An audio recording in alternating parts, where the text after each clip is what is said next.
Devocional Diário Café com Deus Pai por Júnior Rostirola, 8 de junho. O poder da oração. Se o meu povo, que se chama pelo meu nome, se humilhar e orar, buscar a minha face e se afastar dos seus maus caminhos, dos céus o ouvirei, perdoarei o seu pecado e curarei a sua terra. Livro de 2 Crônicas, capítulo 7, versículo 14. A oração nada mais é do que conversar diretamente com Deus. Ela é uma chave que abre as portas na vida e nos aproxima dele. Ouso dizer que sem oração perdemos totalmente o suporte em nossa caminhada. Ela nos mantém firmes e seguros, alinhados ao coração do Pai. Quando oramos, trazemos o mundo espiritual para o real. Passamos a compreender a vontade do Pai e, consequentemente, viver os seus propósitos aqui na terra. O fato é que Deus quer ter intimidade com os seus filhos. Se repararmos no versículo que lemos, Deus promete cura para nossas angústias, dores e vazio.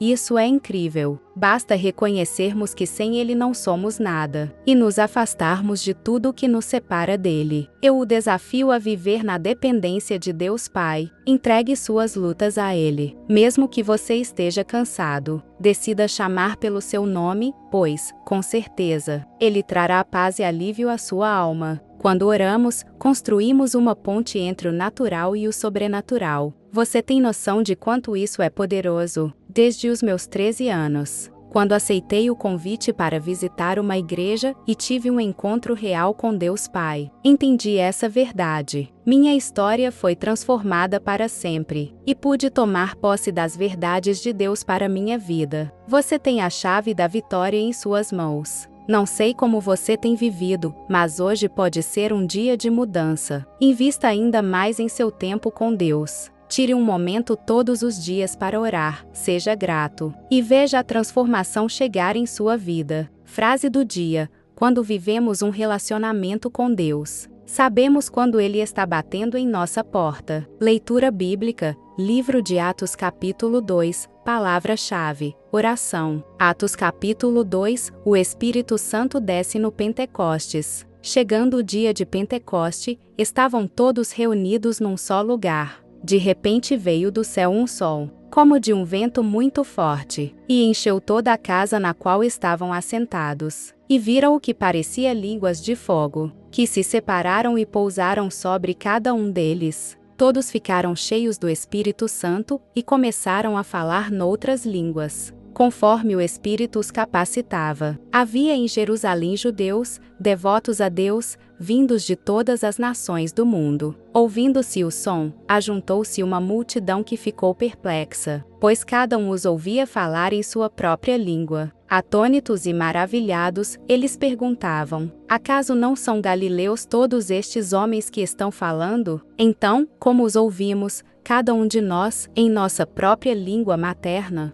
Partos, medos e elamitas, habitantes da Mesopotâmia, Judeia e Capadócia, do Ponto e da província da Ásia, Frígia e Panfilha, Egito e das partes da Líbia próximas a Cirene, visitantes vindos de Roma, tanto judeus como convertidos ao judaísmo, cretenses e árabes. Nós os ouvimos declarar as maravilhas de Deus em nossa própria língua. Atônitos e perplexos, todos perguntavam uns aos outros: que significa isto? Alguns outros, todavia, zombavam e diziam: eles beberam vinho demais. Pedro fala à multidão. Então Pedro levantou-se com os 11 e, em alta voz, dirigiu-se à multidão: homens da Judeia e todos os que vivem em Jerusalém, deixem-me explicar isto. Ouçam com atenção. Estes homens não estão bêbados, como você supõe. Ainda são 9 horas da manhã. Ao contrário, isto é o que foi predito pelo profeta Joel. Nos últimos dias, diz Deus, derramarei do meu espírito sobre todos os povos. Os seus filhos e as suas filhas profetizarão. Os jovens terão visões, os velhos terão sonhos. Sobre os meus servos e as minhas servas derramarei do meu espírito naqueles dias. E eles profetizarão. Mostrarei maravilhas em cima, no céu,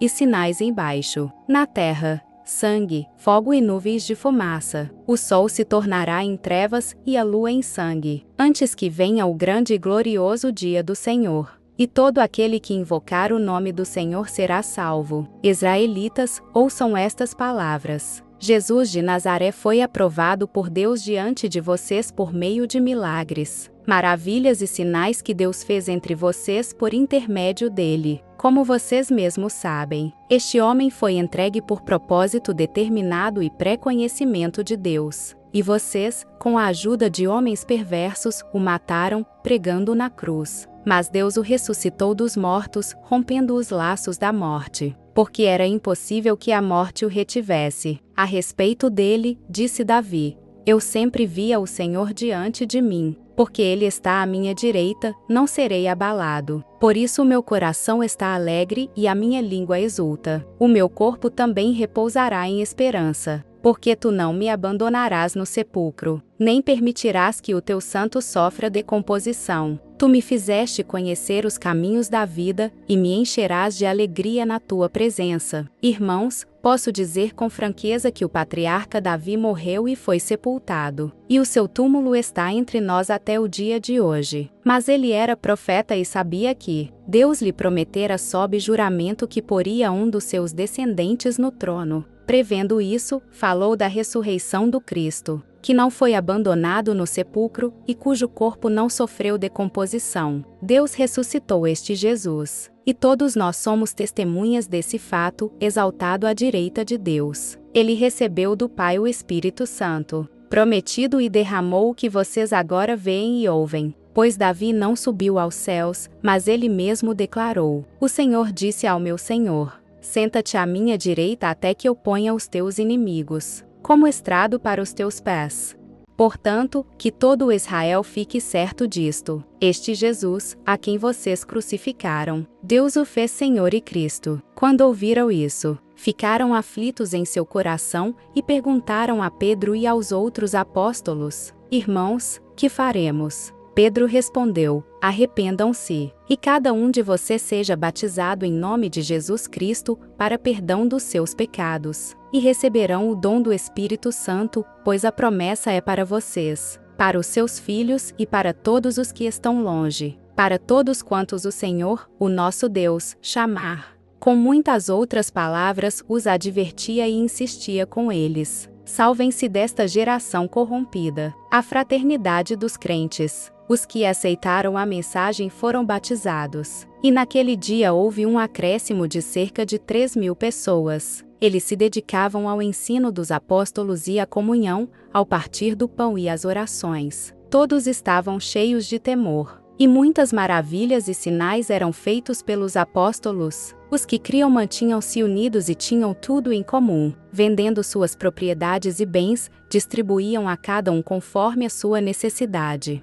Todos os dias, continuavam a reunir-se no pátio do templo. Partiam o pão em casa e juntos participavam das refeições, com alegria e sinceridade de coração, louvando a Deus e tendo a simpatia de todo o povo. E o Senhor lhes acrescentava diariamente os que iam sendo salvos.